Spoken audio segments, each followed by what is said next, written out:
Well, today we're going to look at the last of the garden. If you believe it or not, it's already August, and it's time to harvest everything. So our pumpkin patch was up there. So we've harvested all of the pumpkins. We did okay. We wound up with 9 pumpkins.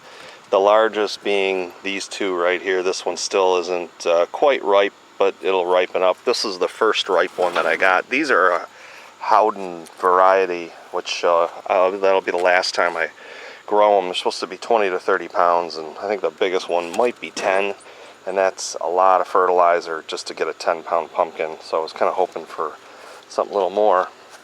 Wound up with 2, 4, 6, 8, 10 spaghetti squash, and they came out really nice, and they're actually not too big, perfect eating size, so that'll work out really good. We really like those. So what we're going to do now is we're going to pull the other 2 heads of cabbage. Oh man, does that spaghetti squash stink. There we go.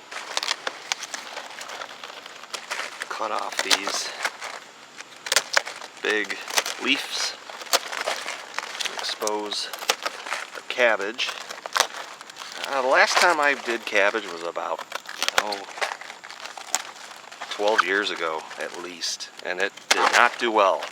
Had a lot of problems, a lot of cabbage looper moths and boring beetles, and it was a bust, so I vowed I was not going to do it again.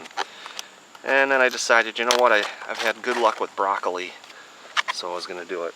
And yeah, this came out really nice. Nice head there. Let's go get that last one.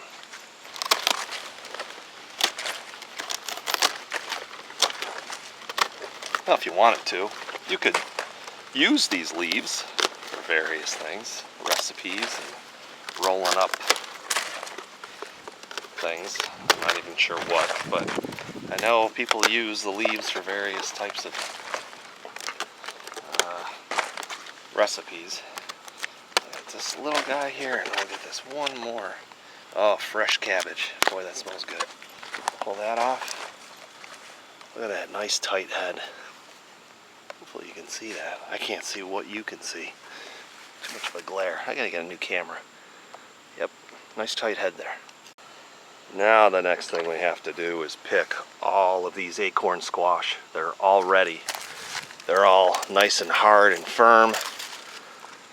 And that's what you want. You want a acorn squash or a winter squash that has a nice dark green color. That's how you know they're ripe.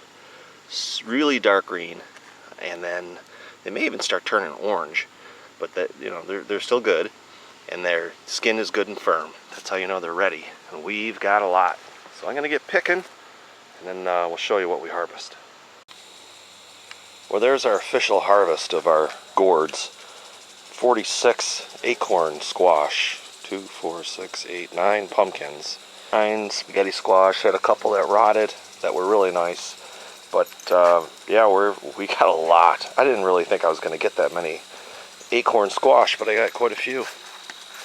Well, we found out that Maddie loves summer tomatoes. These are a celebrity, I believe. I can't remember what they are, but she loves them, and you can see she eats them right off the vine. So I've had to throw about 4 of them in the compost pile, and she just sits out here munching on these fresh tomatoes. Here's one. Beautiful, beautiful tomato. It's going to make for great BLTs.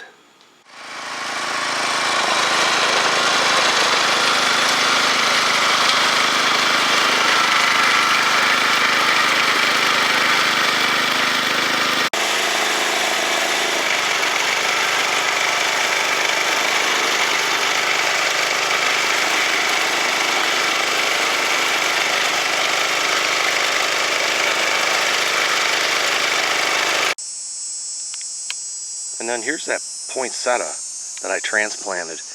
You can see how well it's doing. Got a lot of new growth on the top. And as daylight starts going away, these will start getting lighter and lighter. And then once you starve it for daylight, I'll have to bring it in the house. Once that happens, they'll start turning red. But I'm gonna have to watch the temperature because it's a Mexican plant and likes a lot of heat. So I'm gonna have to bring it in and keep it warm. Right now it's still in the 70s and 80s, so we're okay. Someone's trying not to get wet. So here it is. This was unfortunate. This area up front, I had green beans and carrots, beets, and arugula, and none of it grew. It just became completely weed infested. We were in, that got me. We were in New York City, a couple little vacation breaks, and I just lost track of it. 2 jalapenos right there that have a lot of jalapenos, but they're a little small.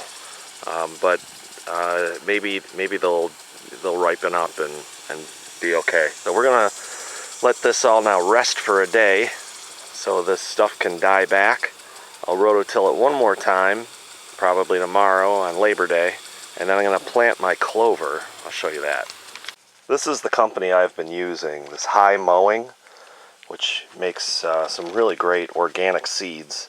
This is the crimson clover, and I'll spread this out over the garden and it'll produce some really nice pink reddish kind of flowers, and that's a great cover crop. And then I also have a big bag, probably 10, how many, 5 pounds. That's 5 pounds.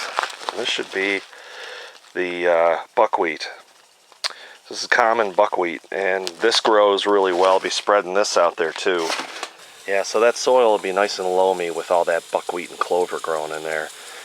And it'll also keep the dogs from running through all that mud and bringing it in the house. So this is just an update of the end of summer and the end of the garden. It started out really slow and really late, but it wound up being a pretty good year. We got a lot of heat, and we produced a lot of vegetables. So I want to thank everybody for watching. Hope everybody has a great long weekend. Please make sure to click the subscribe button and also hit the bell so that you can be notified of all my future videos.